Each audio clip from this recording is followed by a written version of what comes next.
So, Native American new religions. We looked in previous chapters at traditional Native American religions, and we really just scratched the surface. We talked a little bit about Lakota or Sioux religion. We talked a little bit about Navajo and Hopi religion. I think we touched on a few other things as well, but we didn't get into any great depth. And one of the reasons why we didn't spend an awful lot of time on these traditional Native American religions is because they haven't had a huge impact outside of those groups on American culture in general. Christianity comes in with the European settlers, and to a much lesser extent Judaism, and those are the mainstream. Those are the established religions. That's where the main thrust of culture is, where the power basis is, where economic activity is going on. And what you have going on in American history is a progressive marginalization of the original inhabitants, the Native Americans. Now, when this sort of thing happens, and this doesn't just happen in America, what you see occur is some people in marginalized groups take on the religion or the culture, or pick whatever else you like, the jobs, the lifestyle of the dominant culture. Some of them hold on to traditional ways and tend to be very conservative about that. And then some tend to try to blend them together. And we talked about this prospect and project of trying to blend them together when we looked at missions. And we saw that most of the time it was pretty unsuccessful. What might make it successful is if the people themselves are not getting at somebody coming in from the outside trying to missionize them, but actually trying to deal with this essentially religious problem themselves. So there's this tension that's going to be running through all of these. To what extent can you bring back traditional ways, particularly if those traditional ways have fallen into disuse? If people haven't been doing them, if there's a break in continuity. How much can you take on of the new European ways? And this extends to beliefs, to ideas, to culture in general, to practices, to lifestyle, to economics, to even legal organization, as we're going to see, like, for example, with the peyote cult in the Native American church. There's this constant tension of, are you accommodating yourself too much, or is this something that you have to do in order to make things relevant, in order to continue to survive? Because if you try to remain too traditional, very often people say, that's no longer relevant to my situation. I'm not interested in that. Particularly if a group has been marginalized, they can feel that the traditional ways are no longer effective. So your book talks in terms, it uses this grand term of revitalization. This is something that you yourself can relate to in a sort of personal way. How many of you are kind of burnt out at this time of the semester? I know I am, actually. I wish semesters only lasted 10 weeks, as I was saying before class. What do? Do you just sort of slog your way through and say, if I just keep my head down and work, I'll get through this? Or do you take care of yourself in some way to try to get yourself back on track? Are you looking forward to this break that we've got coming up? What are you going to do? Are you going to do anything? First, you're probably not going to think about class-related things, hopefully. I know you have to do homework and things like that, but you're going to refresh yourself in some way. And then you can come back to things somewhat stronger, being able to take interest in it again. When you're burnt out, it's hard to take interest in things.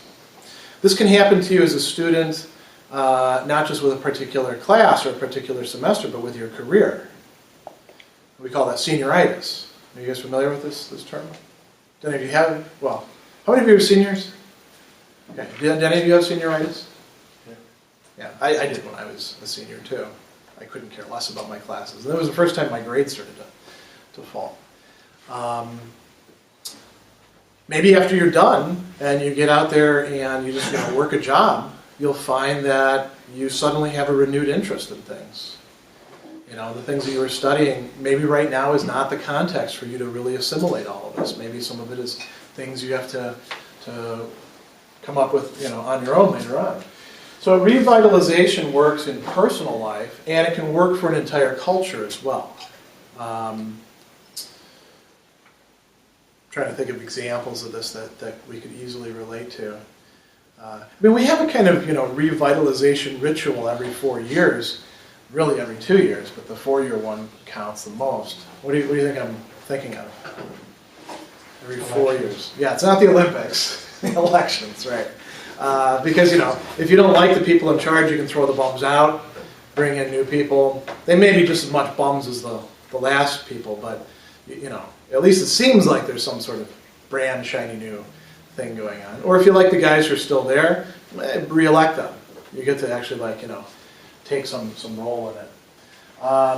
So revitalization can work for an entire culture, and it can work in terms of social things, political, economic. It also works in terms of religion. And what I've got here is 4 main things, and then sort of a generic category about what's going on in the present. Your book talks about these early uprisings, and it mentions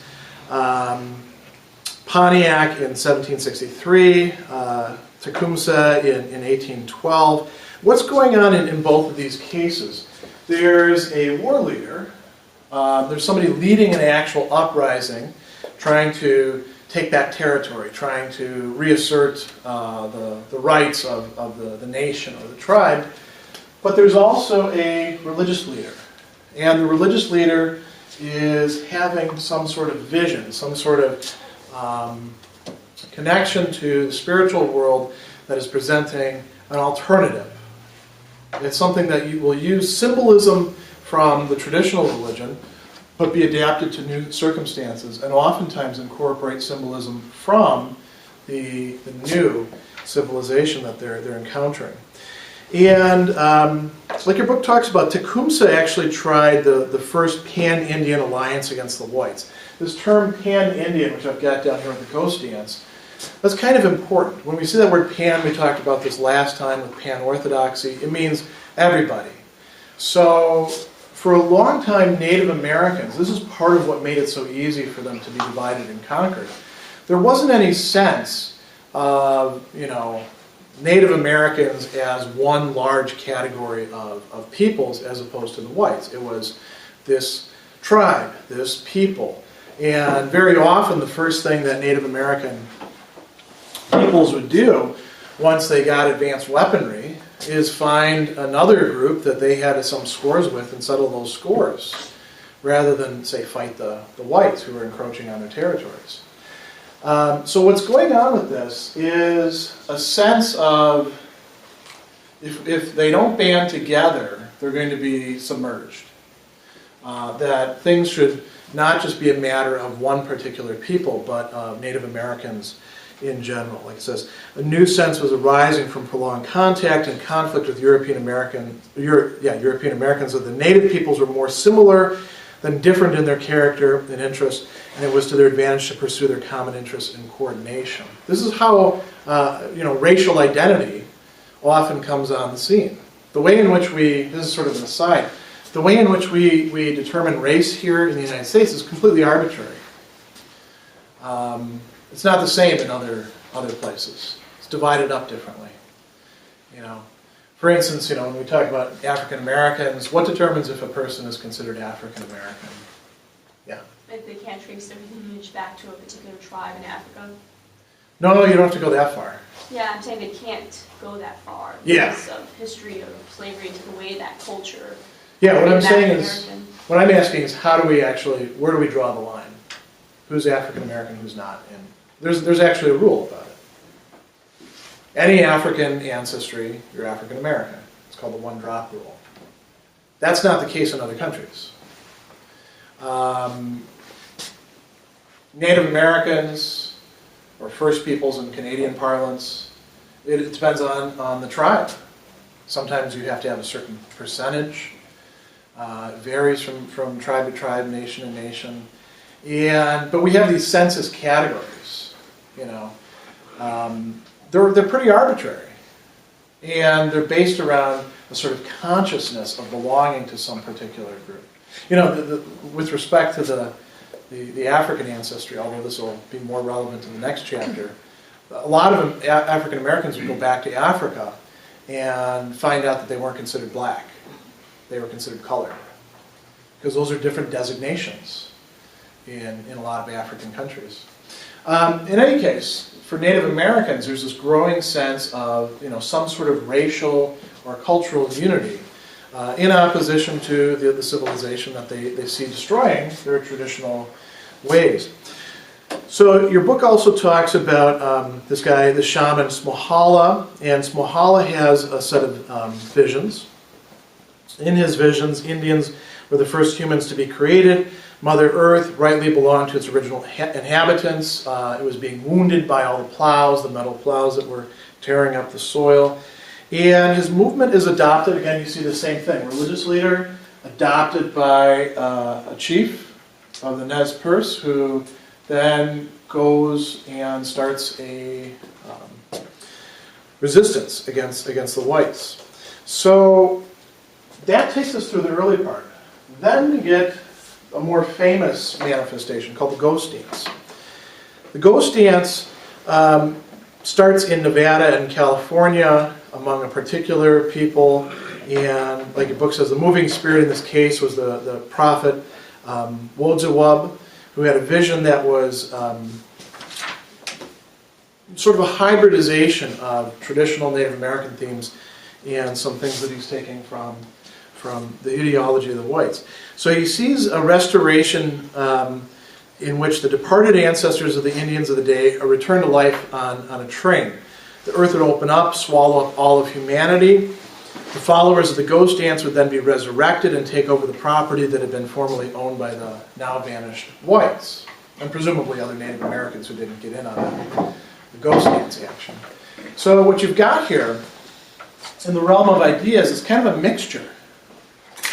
This notion of resurrection, you know, that's traditional Christian imagery, the day of resurrection. So you have, you know, these things getting fused together.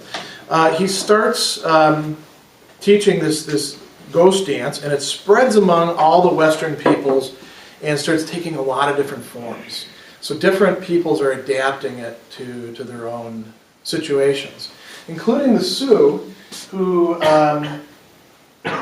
come up with this ghost shirt, which is supposed to make somebody invulnerable. Turns out, when actually put to the test, it doesn't do so. So that led to some, you know, lack of credence in it. Now, what's interesting about this is that it's spreading throughout these inter-community links, and then it's being adapted by each community to its needs. The ghost dance starts to fall into decline because it seems to be ineffectual. The next one is this movement by Handsome Lake. And he is one of the Seneca. Here we're talking about something, you know, in this local area in New York. So the Seneca, like your books that have been profoundly demoralized by the effects of decades of military defeat, famine, disease, and land speculators. Alcoholism, witchcraft accusations were rife, and the Seneca were living in really substandard housing. So Handsome Lake began to have a series of visions. In his first vision, he encounters three angels. And the angels call for the revival of the old Seneca customs and abstention from something. So you've got something almost like a holiness code in place, similar to when we talked about holiness Christians. So what do you have to do? Avoid alcohol abuse, witchcraft, magic, abortion. These are all practices that were, you know, becoming quite prevalent and were seen as bringing about problems. The next vision, a fourth angel appears, takes Handsome Lake on a tour of heaven and hell, where he can see the rewards for the faithful and the punishments for the wicked. And so, you know, you've got all of the sort of things that you would find in, say, traditional Christianity getting reincorporated into a traditional matrix. like he says, some other things that are particularly characteristic of this was an ethical code, which was originally apocalyptic. So what do we mean by apocalyptic? The end is near, you have to fix yourself so that you're not going to be damned. But then it becomes sort of, here's how one ought to live. Here's the right path. So there's, like he says, there's a gradual change in emphasis from the cataclysmic to the ethical. The virtues and lifestyles it stressed were basically those of Anglo-American Protestant Christianity with a trace of Quaker influence. So temperance, not drinking alcohol, being peaceful, being settled, social unity, domestic harmony, prohibitions on gambling, dancing, all the things that were seen to lead to social decay. And this ethical code ends up sort of spreading likewise throughout. Sometimes it's spoken of in terms of, the traditional virtues. You can buy Native American art where it's got a big circle with lots of, feathers coming off of it, and each one is a virtue. A lot of that is actually coming from this conception, which is coming from Handsome Lake and his visions that he's having. Now, when we get to the peyote cult, we're looking at something that's a bit different. All of these have more or less disappeared. The peyote cult is still around. It's still practiced under the auspices of the Native American Church. The Native American Church is not a church in the sense that we would think of, like the Baptist Church or the Catholic Church or the Orthodox Church, because the organization exists primarily to keep the federal government off their backs. Here in the United States, one of the peculiarities of our Constitution is that if you organize yourself as a religion, you can do a lot of things that you otherwise ordinarily couldn't do. Like, what are some examples that you can think of?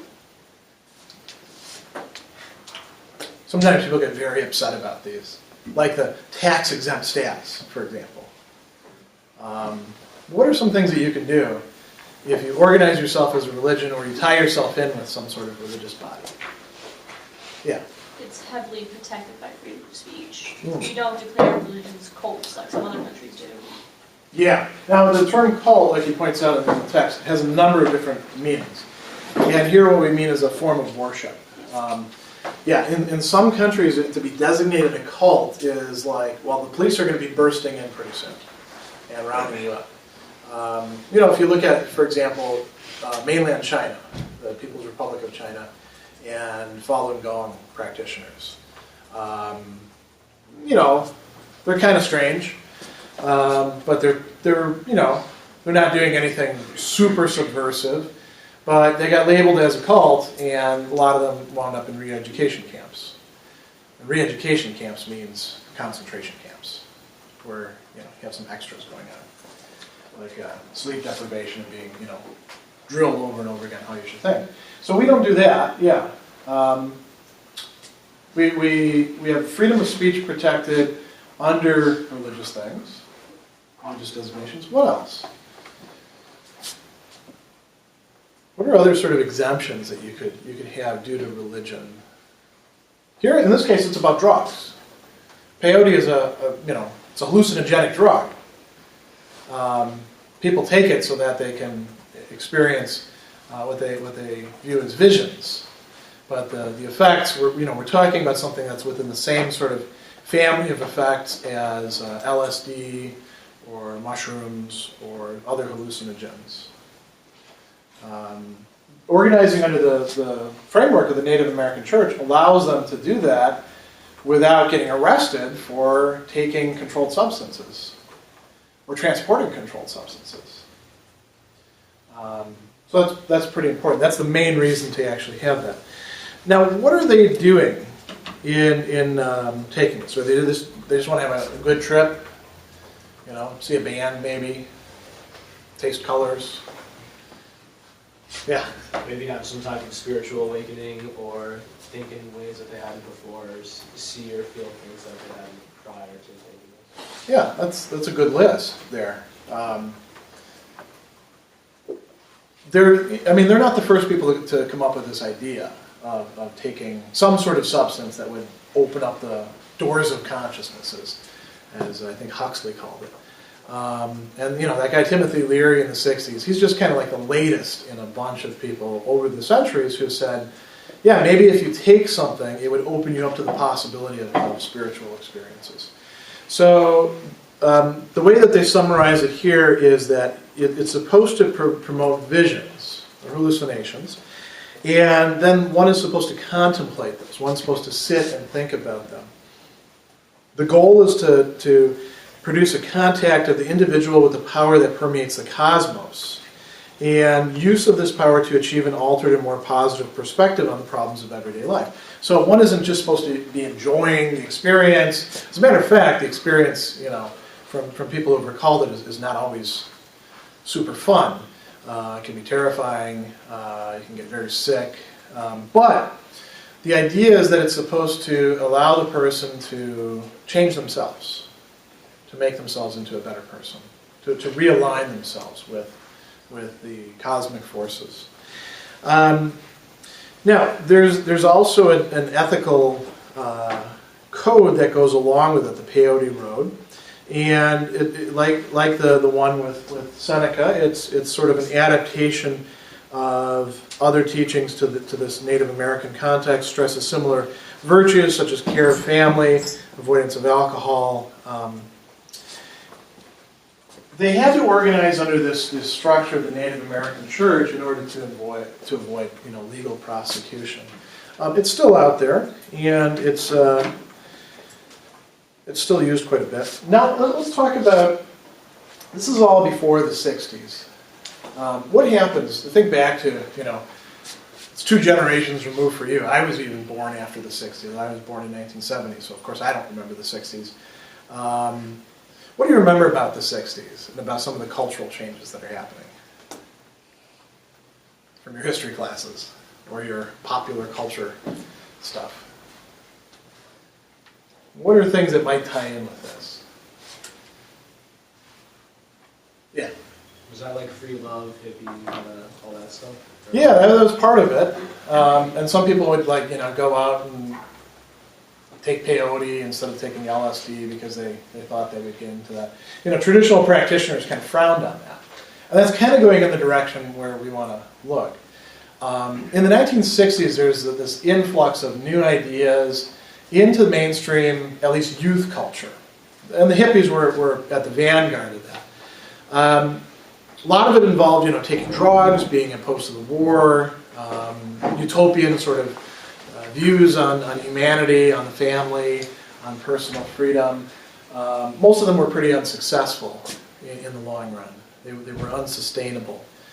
But what they did give rise to was a sort of change in consciousness, a focus away from traditional, at that time, traditional mainstream Christian churches towards alternative, viewpoints. And so some people started using Native American rituals, traditions, ideas, practices as a way to do that. This has led to a lot of problems, a lot of tensions. One of the documents that I gave you early on in the semester, a link to, was the Lakota Declaration of War against exploiters of Native American spirituality. A lot of Native Americans feel that what they call plastic shaman, people who aren't really part of the group, are exploiting these practices, like setting up sweat lodges, for example, just to do a kind of generic cleansing thing. And so there's been a lot of tension with what's called New Age thought, which is something we're going to look at a little bit later. Another thing your book talks about, which is particularly interesting, and this, we mentioned this a little bit earlier with Vatican II. Vatican II, for Catholics, produced a sort of new orientation towards the way in which Christian worship was carried out, sort of opened the doors to doing things a lot of different ways instead of one single standard way, and also towards interreligious dialogue. So you can see this play itself out on Native American lands, where, for example, You might have a priest who is Native American, who is dressed in traditional Native American garb, saying the Catholic Mass, or discussions about whether the Lakota 7 traditional rites correspond in some way or another to the 7 sacraments. All that sort of discussion. That's what your book likes to use the term hybridization or creolization for. The earlier term was syncretizing. They don't like to use that anymore in religious studies, but older literature you'll see that. The idea is that people will have sort of one foot in two different worlds. And for a lot of Native Americans who are religious, in part because missions have been around for so long, you will see this back and forth thing. One example, not from America, but from Canada, would be the Naskapi, where they're a traditional hunting-gathering tribe far up in the north. And you'll see them when they're in camp. They were converted mostly by Catholic missionaries. So they'll do things in camp, like go to church. Once they're out of camp, they will pray to the animal masters, who are the ones who run the hunt. Of course, they'll take along rosaries and scapulars, or images of saints, on the hunt for assistance or good luck. So there's this kind of blending that takes place as well. And you can look at that as being part of this revitalization.